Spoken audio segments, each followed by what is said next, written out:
We're dwarfed by the big five, which include lung, breast, colon, and so we sort of are nestled beneath them, and they obviously get a lot of the publicity and a lot of the funding for the research into them.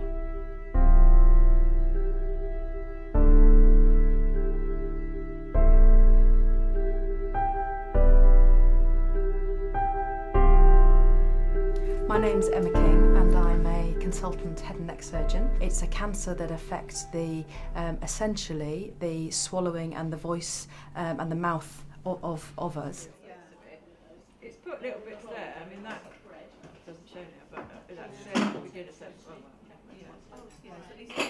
Yeah, I know that says beginner seven. My name's Steffi Colbert and you're here to interview me about head and neck cancer.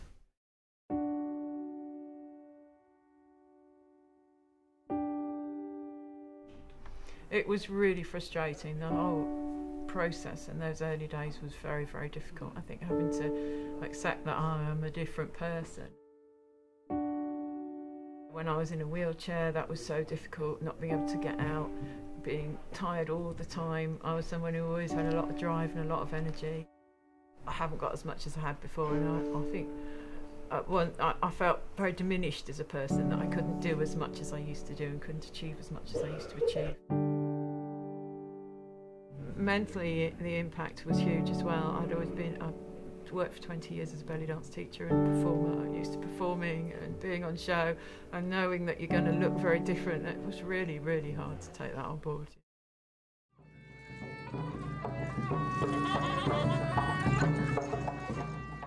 think it was a few days after my initial diagnosis they gave me the details of the operation.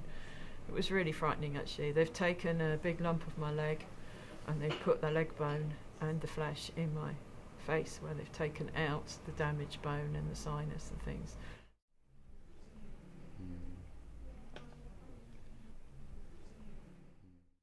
I've lost a number of teeth, my jaw doesn't open properly.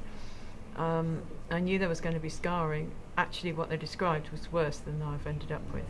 So I've been very lucky, the scarring hasn't been nearly as bad as I thought. I think for any woman, knowing that your face is going to be damaged is really difficult. Yeah. And all around my neck here, where they took all the neck notes, I've got scarring, and I had to breathe a breathing tube. I couldn't speak. It was very difficult. It was very traumatic, and absolutely terrifying.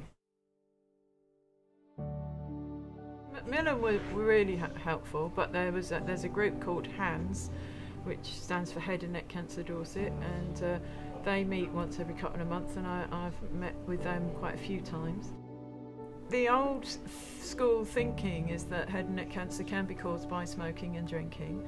I've never smoked. I have drunk. I drink socially. I don't drink for breakfast. I don't drink every day.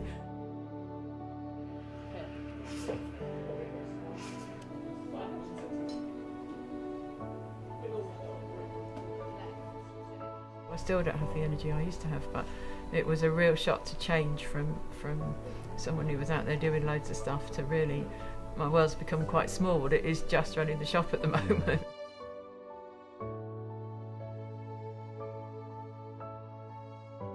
We have achieved it here now, we've got there, and it's taken longer than we expected to get things to how we want it to be, but we're getting there, and so it feels a lot more positive. I'd really like it to be known to the public.